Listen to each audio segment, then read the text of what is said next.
Quando o assunto é gestão, o assunto é administração, não podemos deixar de lado as tomadas de decisão. Gerir, administrar, implica em tomar decisões. Decidir. Um gestor está sempre em situações de tomada de decisão, de escolha, de opções, de caminhos, de seguir por um sentido ou por outro sentido. Como nós não acreditamos em administração, em adivinhações, para se tomar decisões precisa de informações. Então o gestor precisa de informações. Quanto mais informações a sua organização tiver, quanto mais relatórios gerenciais ele tiver, maior é o subsídio para que ele possa tomar decisões acertadas, decisões que vão trazer para a empresa resultados, benefícios. Existem alguns relatórios que eles são indispensáveis. Então nós defendemos que uma empresa deve sempre valorizar as informações. Quanto maior o número de informações, melhor. Mas algumas informações elas são indispensáveis. E uma análise importante que deve ser feita pelo gestor, ele deve conhecer isso na sua organização, é os chamados pontos de equilíbrio. Então é muito importante que o gestor conheça os pontos de equilíbrio de sua empresa. Mas antes de irmos ao assunto de ponto de equilíbrio, é importante a gente falar um pouquinho da margem de contribuição. O que vem a ser a margem de contribuição e por que ela recebeu esse nome de margem de contribuição? Uma empresa, ela tem receitas, faturamento. Algumas pessoas chamam de receita, outros chamam de faturamento, outros chamam de venda. A receita da empresa é tudo que ela obteve fruto de sua atividade fim. Então, se eu tenho uma indústria que comercializa camisa, o valor que ela tem fruto da venda de camisa é a sua receita, é seu faturamento, é aquilo que ela obteve com a sua atividade fim. Muito bem. Essa receita, este faturamento, ele é o que vai gerar resultado para a empresa. Claro que quanto maior o faturamento, teoricamente melhor. Se não houver nenhum desequilíbrio nessa empresa, quanto maior o faturamento, melhor. Deste faturamento, dessa receita, eu vou tirar primeiro os custos e as despesas variáveis. O resultado que eu vou encontrar quando eu tirar os custos e as despesas variáveis, eu vou chamar de margem de contribuição. Então, se a gente for transformar isso numa equação matemática, é uma equação muito simples. A margem de contribuição nada mais é do que o resultado da receita menos os custos e as despesas variáveis. Por que eu tiro primeiro da minha receita os custos e despesas variáveis? Eu tiro eles em primeiro momento porque o custo e a despesa variável, eles sofrem ação direta da receita. Então, quanto maior for a minha receita, maior serão os meus custos variáveis e as minhas despesas variáveis. Quanto menor for a minha receita, menor serão meus custos e as minhas despesas variáveis. Por isso, eu vou retirar primeiro da receita aquilo que é variável. Quando eu faço isso, eu encontro a chamada margem de contribuição. Então, a margem de contribuição é um resultado de uma equação, onde eu retiro da receita da empresa os gastos que são variáveis. Aí nós temos, dessa margem de contribuição, que ainda não é o lucro. Por que ainda não é lucro? Porque a empresa ela não tem gastos só variáveis, ela tem os chamados gastos fixos, custos e também despesas que são fixas. Nesse momento, nessa análise de margem de contribuição, nós não precisamos separar custo de despesa, mas é importante para a gente, nesse momento, a separação entre o que é fixo e o que é variável. Então, nesse raciocínio, inicialmente, nós vamos agrupar tudo que é variável em um grupo, tudo que é fixo em outro grupo. E aí pode estar junto o custo e a despesa. Quando eu tenho uma margem de contribuição, e essa margem de contribuição ela é maior do que o meu custo fixo, somado com a minha despesa fixa, ou seja, ela é maior do que os meus gastos fixos, eu vou ter um resultado. Esse resultado nós chamamos de lucro. Então, o lucro é o resultado da receita menos o que é variável, aí eu encontrei a margem de contribuição. Da margem de contribuição eu vou retirar aquilo que é fixo e eu encontro um resultado. Se ele for positivo, ele é lucro. Se ele for negativo, ele é prejuízo. Agora, quando a margem de contribuição ela não é maior do que o meu gasto fixo, o custo e a despesa fixa, quando ela é igual, nós dizemos que essa empresa ela atingiu apenas o seu ponto de equilíbrio.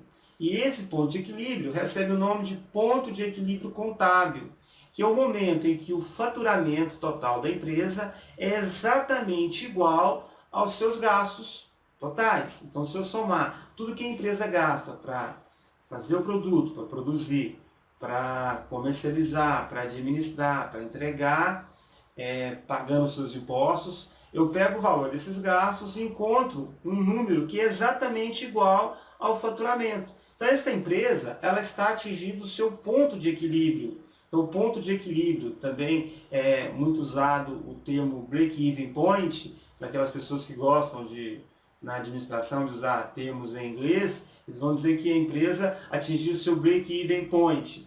Nós falamos ponto de equilíbrio e em algumas regiões é dito até o 0 a 0, ou seja, é quando um vai anular o outro, a receita anula todos os gastos.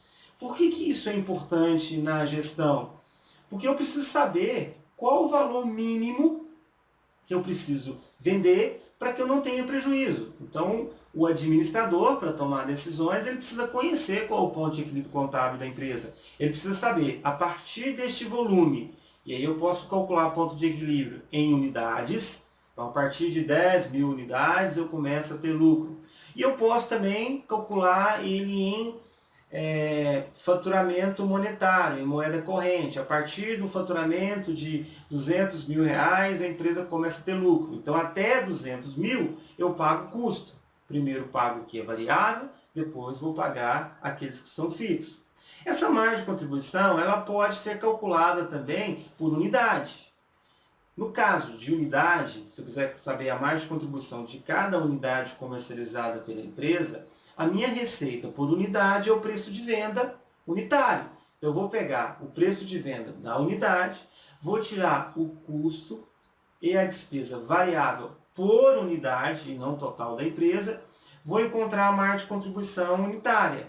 E ela também é importante, para que eu possa conhecer que produto dá maior margem de contribuição. Então, a minha ação de venda, a minha força de venda, vai atuar em cima dos produtos com maior margem de contribuição, já que o custo fixo independe da receita. Então, por isso que é muito importante para um gestor tomar suas decisões, conhecer a margem de contribuição de sua empresa, conhecer qual produto dá maior margem de contribuição, para que ele possa fazer ações de venda nessas margens de contribuições. É importante também conhecer que alguns produtos, eles não têm margem de contribuição muito boa. Mas se eu tirar ele da minha linha de produção, a margem de contribuição dele, apesar de ser menor do que um outro produto, ela está contribuindo para pagar custo fixo. E quando eu tiro esse produto da linha de produção, mesmo ele não sendo o número 1 em margem de contribuição, eu vou afetar o meu resultado, porque eu vou ter menos produtos para ajudar a cobrir custo fixo. E cobrindo custos de despesa fixa, a margem de contribuição passa a ser lucro. Por esse motivo, é chamado de margem de contribuição. Ela não é o lucro, mas ela contribui para o lucro. Então, enquanto houver custo e despesa fixa para ser pago, a margem de contribuição é toda ela destinada para o pagamento dos custos e despesas fixas. Mas quando eu não tenho mais custo fixo, então quando a receita chegou num nível cujo resultado da margem de contribuição dessa receita atingiu os custos fixos, a margem de contribuição é igual, toda unidade vendida acima desse ponto vai contribuir para o lucro da empresa o seu valor de margem de contribuição unitária. Então, veja bem, a cada produto que eu vendo, depois que eu atingi o ponto de equilíbrio, depois que eu paguei o custo fixo e as despesas fixas com a margem de contribuição, a margem de contribuição passa a ser lucro. Então, o seu total, a margem de contribuição de cada unidade vai ser lucro. Então, é importante conhecer isso.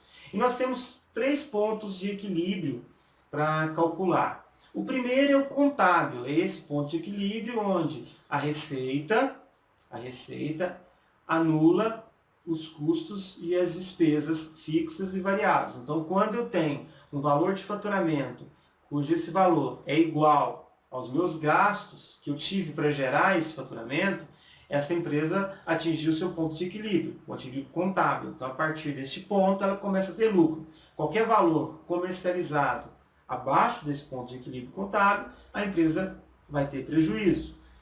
Mas uma empresa ela tem outros pontos de equilíbrio. Quais são eles? Então, eu tenho o contábil, que mede o lucro. Eu tenho o ponto de equilíbrio econômico, porque nós encontramos numa organização um resultado financeiro e um resultado econômico. O resultado financeiro é o chamado resultado de caixa, pagamentos e recebimentos, o fluxo de caixa, entradas e saídas de recursos para a empresa. E o resultado econômico é aquele resultado apurado, quando a empresa leva em consideração as suas receitas, o seu faturamento e os gastos necessários que ela teve para conseguir obter este faturamento. Então, esse é o resultado econômico. Então, quando o meu faturamento é maior do que os gastos que eu tenho para gerar esse faturamento, esse valor sendo positivo, nós chamamos de resultado econômico. Então, algumas vezes você vai encontrar uma empresa com lucro econômico em um determinado exercício. O que é exercício? Em um determinado ano. Mas você vai ter dificuldade com o caixa, porque ela vendeu concedendo crédito, concedendo prazo e ainda não recebeu. Então, o resultado econômico está positivo, mas o resultado financeiro de caixa não está positivo em função do ciclo financeiro, que já é um outro assunto. Então, o ponto de equilíbrio econômico, que é esse ponto de equilíbrio que mede o lucro desejado, ele vai ser calculado da seguinte maneira. Eu vou pegar todos os gastos fixos que a empresa tem, custo e despesa, vou somar o lucro desejado dos investidores, quanto que se deseja de lucro na organização, vou somar e vou dividir pela margem de contribuição total da empresa, que eu já conheço, margem de contribuição é o resultado da receita menos o que é variável, e vou multiplicar pela receita que a empresa teve naquele mês ou naquele ano que eu estou avaliando. O resultado que eu vou ter é chamado de ponto de equilíbrio econômico. Então vai aparecer um resultado que é um faturamento que eu preciso ter, que se eu atingir este faturamento com a estrutura que eu tenho, eu consigo ter o lucro desejado. Então retorna-se para os investidores aquele lucro que eles desejam se eles atingirem, se a empresa atingir esse faturamento demonstrado no ponto de equilíbrio econômico. O outro ponto de equilíbrio que nós vamos falar é o ponto de equilíbrio financeiro. Esse serve para medir caixa, capacidade de pagamento. Então ele é muito usado quando a empresa precisa fazer um investimento e ela precisa saber quanto que ela precisa faturar para pagar o financiamento. Então digamos que uma empresa ela tem que pagar um financiamento e ela quer saber qual o valor que ela precisa faturar para que seja suficiente para cobrir, né, os custos, despesas fixas e o faturamento. Como nós estamos falando agora de caixa e não de resultado econômico, porque no resultado econômico nós colocamos lá como custo a depreciação, que é a desvalorização dos ativos, dos bens da empresa. Isso retirou do resultado. Então, quando eu encontro o lucro, o meu lucro, a receita, da receita eu já tirei os gastos com depreciação, com a desvalorização das minhas máquinas e dos meus equipamentos. Para fins de análise de ponto de equilíbrio financeiro, eu devolvo esse valor, já que este valor, mesmo sendo ele um custo, ele não sai do caixa, não há desembolso. Então nós chamamos esse custo de depreciação de custo não desembolsável. Por quê? Mesmo sendo ele um custo, ele reduzindo o valor econômico da empresa, a empresa não tem que tirar dinheiro do caixa para pagá-lo. É só uma desvalorização do seu ativo, que ela está sendo analisada na hora de fazer a análise econômica. Muito bem, então esse valor ele sobrou no caixa. Então eu posso estar usando esse valor para fins de pagamento de financiamento. Então na hora de calcular o ponto de equilíbrio financeiro, eu vou pegar o custos e despesas fixas, menos as depreciações, porque elas estão inseridas nos custos das despesas fixas, menos a depreciação, mais o valor da amortização que eu tenho, que eu necessito fazer desse investimento. Isso tudo eu vou dividir pela margem de contribuição total da empresa, vou multiplicar pela receita total e vou encontrar um valor. Esse valor chama-se ponto de equilíbrio financeiro. Valor mínimo que a empresa precisa vender para conseguir pagar um investimento, um financiamento. Então esse é o financeiro. O ponto de equilíbrio contábil também tem uma fórmula para calcular. Esse que nós falamos que é a diferença, né? Quando eu pego a minha receita e tiro o que é variável, eu acho a margem de contribuição. E a margem de contribuição é igual ao custo fixo, onde zera, não há lucro.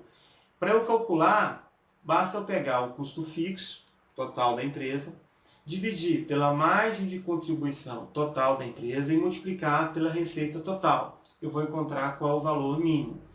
De posse desses valores, então, quando eu conheço qual é o meu ponto de equilíbrio contábil, econômico e financeiro, fica mais fácil para o administrador, para o gestor tomar suas decisões, fazer seus planejamentos, fazer suas metas, reunir com sua equipe de venda, porque ele conhece valores mínimos, ele conhece produtos que mais contribuem, produtos que menos contribuem, produtos que se eu tirar da minha linha de produção, eles vão impactar no meu resultado, porque ajudam a pagar custo fixo. Então, lembrando, a administração está diretamente ligada à tomada de decisão. Tomada de decisão necessita de informações.